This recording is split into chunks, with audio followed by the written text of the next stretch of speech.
Welcome back. We're wrapping the series with the messy part. What actually moves insulin, what people get wrong about salt and sweeteners, and why the easy fixes can backfire. The big question here is whether the body wants a shortcut or whether it wants a lifestyle that stops the damage at the source. And honestly, the body usually does not care about our little hacks. The microbiome argument is where people get religious fast. Like, congratulations, you made more gas. That was the most savage science answer ever. But the point is real. If every clinical marker improves, a prettier microbiome story is not enough. That is such a brutal standard, though, because it forces evidence over vibes. Vibes have been bullying nutrition for years. The ketosis part is where it gets interesting, because he is not saying live in some permanent caveman state. He is basically saying the brain likes periodic access to that cleaner fuel. And that's a very different claim from the extreme keto identity people turn into a personality. That whole blood ketone obsession is such a modern hobby. But he does make a decent point that different people need different levels of strictness. If you have type 2 diabetes or epilepsy, the urgency is completely different. Months off diabetes meds is not a small claim. But that is where people start hearing miracles instead of mechanisms. The mechanism is still the same theme, though. Lower insulin, lower chaos. The food list is almost offensively simple. Eat whole foods, not barcode snacks. He really does have zero patience for packaged carbs. But that simplicity is exactly why it lands. The 4 pillars are basically control carbs, prioritize protein, don't fear fat, then fast later. And that order matters, which is the part people skip when they want biohacker points. Everybody wants the fasting badge without learning how to eat first. That is a good distinction, because fasting on top of a bad diet just becomes damage with branding. I also liked the protein point, especially the part about protein alone being rougher than protein with fat. He keeps bringing it back to how humans actually eat in nature, not in lab marketing. Nature is just better at this than supplement companies. The salt thing is one of the biggest reversals in the whole conversation. People were told salt was the villain, and he is basically saying insulin was the hidden cop. That reframes blood pressure from a sodium story to a metabolic story. And then the DASH diet point is sneaky, because the salt reduction may not have been the real hero. Which is exactly how nutrition myths survive, by hiding the actual variable. Science loves accidental heroes. The sweeter part of the episode was the artificial sweetener debate, because that one gets messy fast. His hierarchy was very specific. Aspartame, stevia, monk fruit, allulose, then some sugar alcohols are okay. And then some of them just punish your intestines for trusting them. The body sending a flatulence invoice is brutal. But the bigger point is, he is measuring these things through insulin, not moral panic. And he is clearly more suspicious of sucralose because of the blood-brain barrier angle. That is the kind of detail that makes people either obsessed or annoyed. Usually both. The GLP-1 section was probably the most useful bridge between science and current culture, because it explains why these drugs work without pretending they are magic. Lower carb meals can spike GLP-1 way more than higher carb meals. That is wild. So the drug conversation is not just about weight loss, it is about appetite circuitry. But he is also clearly worried that appetite suppression is a double-edged sword. Especially when the weight loss is not just fat, but lean mass too. 40% lean mass loss is a terrifying number. That is not just smaller pants, that is a weaker body. And the part about older people losing muscle and bone and not getting it back is dark. It is dark because the drug can look like progress while quietly borrowing from the future. That Twitter viral video he referenced is exactly why this topic gets emotional so fast. People hear a personal story and immediately turn it into universal truth. But the larger warning still stands. If a drug shuts down hunger too hard, it can shut down life too. He even linked it to depression and suicidal thoughts, which is not casual territory. That is the part people need to sit with instead of just posting transformation photos. I liked that he did not go full anti-drug, though. He was basically saying, use it to learn control, then get off responsibly. Which is a lot more adult than treating the syringe like a personality upgrade. That line needed to exist in the world. Liposuction was the final gut punch because it exposes the difference between removing fat and changing metabolism. He keeps hammering that fat cell size matters more than fat cell count. So if habits stay bad, the body just stores the burden somewhere else. That is why the belly can become the storage disaster after the hips get cleaned out. You can't suction your way out of insulin resistance. That might be the whole series in one sentence, honestly. The through line has been that the body adapts to inputs, and the inputs are usually the problem. That is why the episode ended up feeling less like a diet talk and more like a systems talk.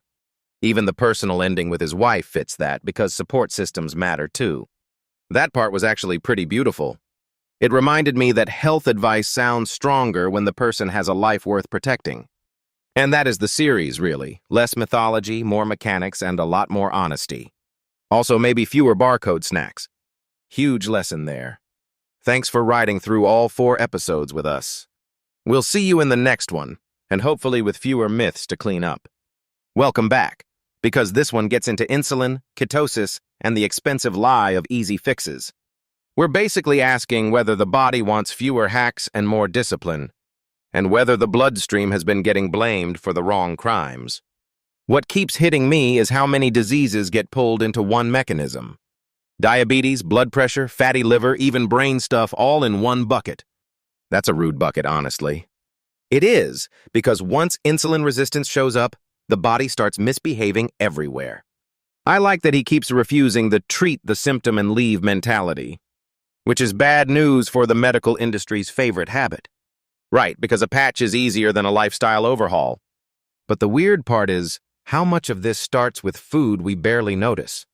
Not poison, not drama, just constant carbohydrate pressure.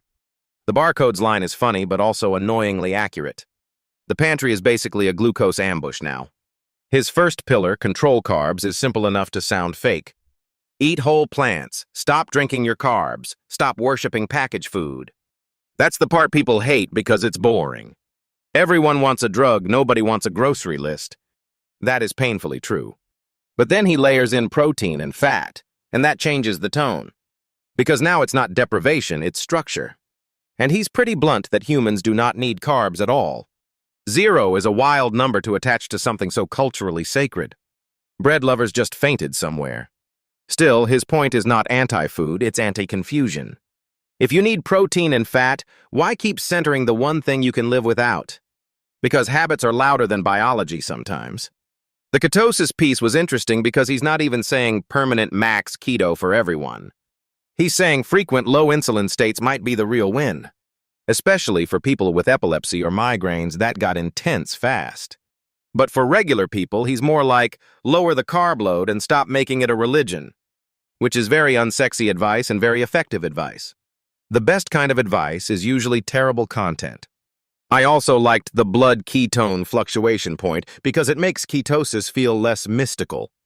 Like your body can move in and out of that zone and still benefit. That's way more human than the internet version of keto. The internet version is just chicken, panic, and supplements. Then the artificial sweetener section gets messy in a useful way. Because he's not saying every sweetener is identical, which is refreshing. Diet soda, zero soda, allulose, stevia, aspartame, it's like a chemistry class with feelings. And bowel consequences, apparently. The sugar alcohol warning was brutal but fair. If your intestines are sending an email that says stop, maybe listen. But his bigger concern was sucralose crossing into the brain. Not even because he proved disaster, just because he doesn't like the unknown. I respect that, actually, because uncertainty should not be marketed like certainty. Salt was another place where he really flipped the common story. That's one of the clearest examples of a public health message oversimplifying itself. He's basically saying sodium gets blamed, but insulin resistance is driving the retention, which means cutting salt can sometimes make things worse, not better. So the advice becomes, eat less salt and be more broken. That's such a terrible slogan, but yes. The part about the DASH diet was especially sneaky. Because the salt reduction gets credit while sugar reduction may be doing the work. That feels like a classic confounding problem dressed as wisdom. And people built an entire moral story around the wrong variable. Which is why he keeps bringing everything back to glucose and insulin. Then the exercise section lands because it's not ego-driven fitness talk. He's saying, do the exercise you'll actually repeat. Which is hilarious because it kills half the gym influencer economy. The best workout is the one you don't keep quitting. But he does make a real case for muscle being the glucose sponge. More muscle means better insulin sensitivity, better glucose control, better longevity markers. So cardio is not useless, but strength gets the crown. Exactly, and that feels more honest than the usual fitness tribalism. Then we get to the GLP-1 drugs and the conversation gets morally complicated fast. Because everybody online treats them like a miracle and stops there. He's not denying the satiety effect, he's warning about the trade-offs. Less hunger can also mean less interest in exercise, hobbies, and actual living. That's the part that makes these drugs feel bigger than weight loss. The lean mass loss numbers were hard to ignore, especially the fat-free mass piece. If a huge chunk of loss is muscle and bone, that is not a cosmetic footnote. It becomes a future problem, not a present victory. And the age point matters because you cannot casually rebuild bone at 60. That is the nightmare scenario nobody wants to put on the glossy ad. I also think he's right that the drug may be useful as a bridge, not a destination. If it helps someone break sugar addiction while they learn to eat properly, that's real. But if it replaces discipline forever, then you've outsourced your whole metabolism.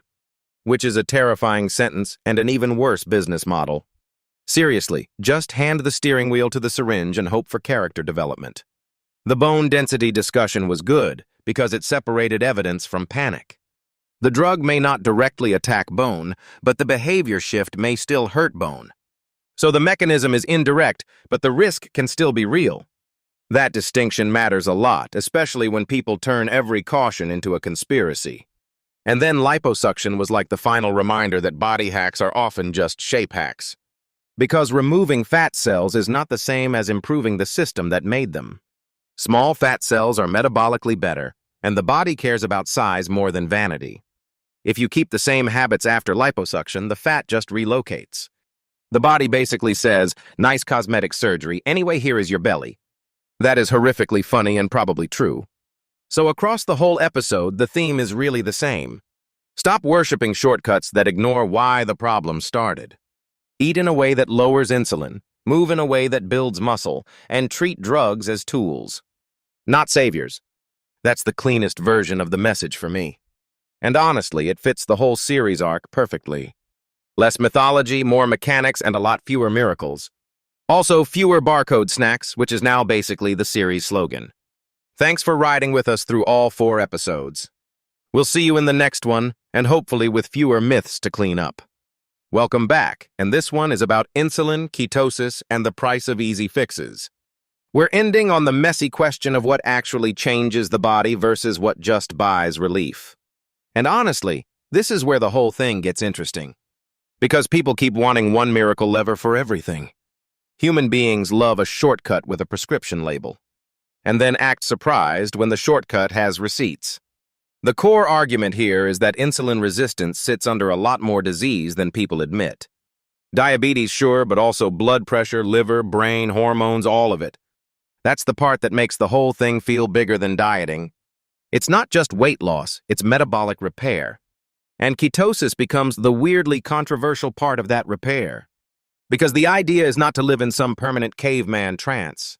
It's just giving the body a break from constant sugar traffic. That distinction matters a lot. After a run, ketones spike, later they dip, and that fluctuation is normal. You don't need some dramatic lifelong state to get benefits. People act like ketosis is a cult badge instead of a fuel state. But for someone with diabetes or epilepsy, the stakes are way higher. In those cases, the argument is almost brutally practical. If the disorder improves in ketosis, why would you ignore that? Exactly, and that's why the carb message keeps coming back. Not because fruit is evil, obviously. Nobody's out here canceling apples, but the bags, boxes, and barcode foods are the real target. That phrase is so rude and so accurate. It's basically nutritional Yelp for bad decisions. And then you get into artificial sweeteners, which is where people get clingy. Because they want the sweet taste without the metabolic hit. The line drawn here is pretty specific. Aspartame, stevia, monk fruit, allulose, generally no insulin effect. Diet drinks over 0 drinks because of sucralose, which is a wild sentence to have in your life. I know the beverage aisle is now a moral philosophy exam. The bigger point is that people keep asking for loopholes instead of strategy. Like, can I keep everything and still get the outcome? Usually, no. The same thing shows up in salt, because everyone thinks blood pressure equals salt, full stop. But the argument here is insulin resistance drives the salt retention and vessel constriction. So the old advice can hit the wrong target. That's the uncomfortable part. You cut salt, feel virtuous, and the real problem keeps roaring. Meanwhile, the starches are backstage getting a standing ovation. Exactly, the potatoes are the actual celebrity. And then there's the 4 pillars, which honestly feel like the cleanest framework in the episode. Control carbs, prioritize protein, don't fear fat, fast later. The order matters because people try to fast their way out of a bad diet. And that usually turns into suffering with no structure. First, fix the food, then add fasting as a tool. The protein piece is especially important because it keeps getting treated like an accessory. But here it's the anchor for muscle, satiety, and recovery. And muscle is the real monster in this story. Not in a gym bro way, in a metabolic way. More muscle means better glucose disposal, better insulin sensitivity, better longevity markers. That part should be on billboards. Instead, we get before and after photos and vague wellness fonts. Wellness fonts are almost always lying to you. Then the GLP-1 section gets complicated fast because the drugs are not fake, they're powerful. They reduce hunger by changing the satiety signal. That's a real mechanism, not a vibes-based claim. And lower carb meals can raise GLP-1 more than higher carb meals, which is a little embarrassing for the carb lobby. They hate when the hormone receipts show up. But the criticism is not about whether the drugs work. It's about what they take away while they work. Lean mass loss is the huge concern. 40% of the weight loss being fat-free mass is not a small footnote. That means muscle and bone are getting hit too. And when people stop the drug, fat comes back faster than either of those. That's the part that feels almost cruel. You can buy a smaller body and end up with a weaker one. And the brain side effects are even darker. If suicidal thoughts and depression risk rise, that changes the conversation completely. Because now it's not just body composition. It's mood, drive, exercise, hobbies, appetite, all of it. The whole person gets flatter. That image is brutal, but it lands. And still, the most useful take is not panic. It's lower dose, better education, preserve muscle, preserve bone. Use the drug if needed, but don't outsource your discipline to it. The syringe should not be your personality. That is an insane sentence and also extremely true. Liposuction landed in the same bucket for me. Because it looks like a fix, but metabolically it's just redistribution. The fat cells shrink or get removed, but the insulin problem stays. So the body just starts storing somewhere else. Often the abdomen, which is the exact place people hate the most. And that's the nightmare of every cosmetic-only solution. It treats appearance like health and then acts confused when biology disagrees. Biology is incredibly rude like that. Biology does not care about your event outfit. What I keep coming back to is how consistent the message is across the whole conversation. Eat less of what spikes insulin. Eat more of what builds tissue. Move your body. Then use drugs or procedures carefully, not worshipfully. That's such a sane hierarchy. Which is why it feels almost radical. And the ending question about who believed in him was a good reminder, too. None of this exists in a vacuum. Support systems matter. His wife backing him was basically the human version of metabolic stability. That's actually a beautiful line. Because discipline is easier when somebody sees something in you, especially before the results show up. That feels like the right place to land the series. Not with magic, but with mechanisms and people. And maybe one less barcode snack between us and the future. Please, and one more walking habit. Thanks for being with us through all 4 episodes. We really hope the series made the noise a little clearer. We'll see you next time, and hopefully with fewer myths to clean up. Welcome back. This one is about insulin, ketosis, and the cost of easy fixes. And honestly, the whole episode keeps asking whether the shortcut is secretly making things worse. The microbiome part already annoyed me in a good way, because people talk like diversity is automatically holy. Right, like if it smells complicated, it must be healthy. But the deeper claim was brutal. Better clinical markers matter more than fancy theory. Exactly. If a ketogenic diet improves diabetes, hypertension, and liver markers, that's not a small detail. The bacteria can file a complaint after the blood pressure comes down. That's so cold, but also kind of fair. It made me think how often we worship the metric instead of the human. And then ketosis got framed less like a religion and more like a tool. That part was important, because he was not saying everyone needs to live in deep ketosis forever. He was basically saying frequency and context matter more than purity theater. Right, like after a run your ketones spike, later they dip, and that fluctuation is normal. People online act like one missing ketone number means spiritual failure. The biohacking crowd really turned metabolism into a loyalty test. But the cleanest argument was simple. If someone has a disease that improves in ketosis, use that leverage. Diabetes, epilepsy, migraines, all of that sounded less like a diet trend and more like medicine.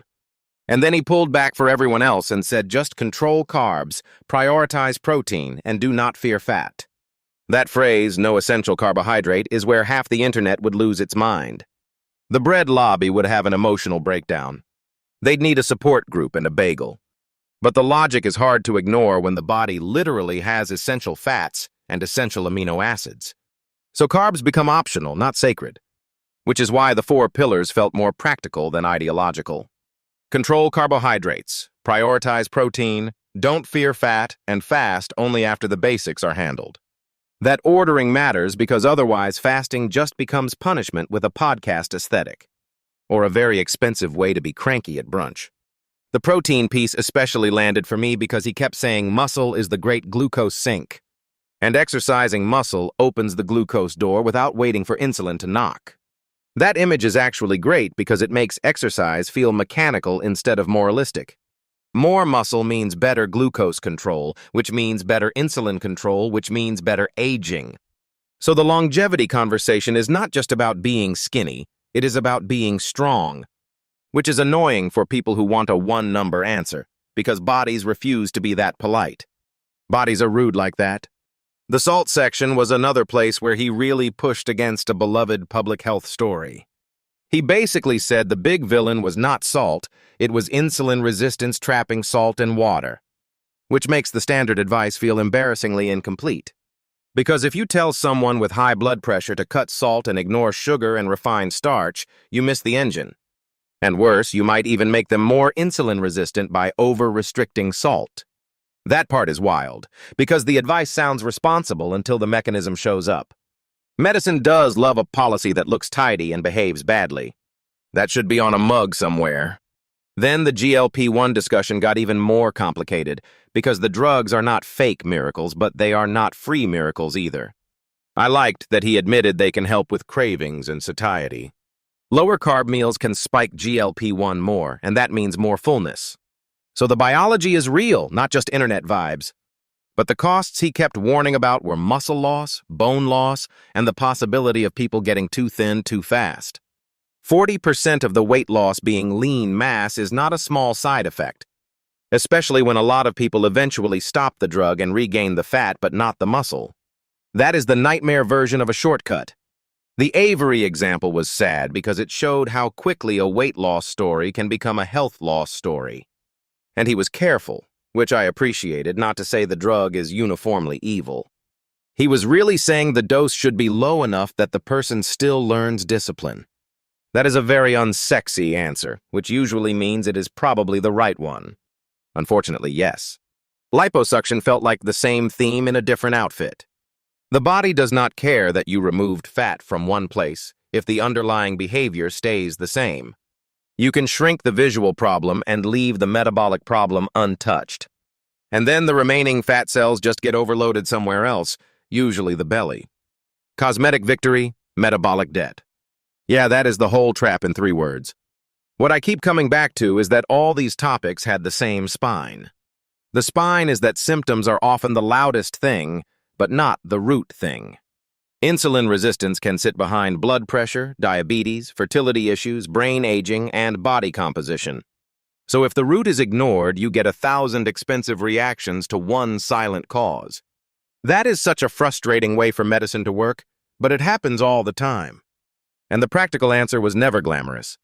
Eat fewer refined carbs, eat enough protein, lift something heavy, and stop looking for the magic hack.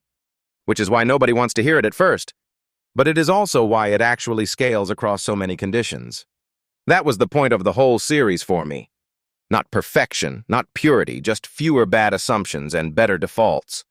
And maybe less obsession with whatever shiny thing is trending this week.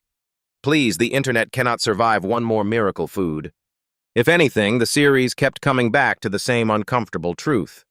Easy fixes are usually expensive later. And the boring fixes are often the ones that work. That's probably a good place to end this run. Thanks for staying with us through all 4 episodes. We hope it made the science feel a little less noisy and a little more usable in real life. We will see you next time, hopefully with fewer myths and better snacks.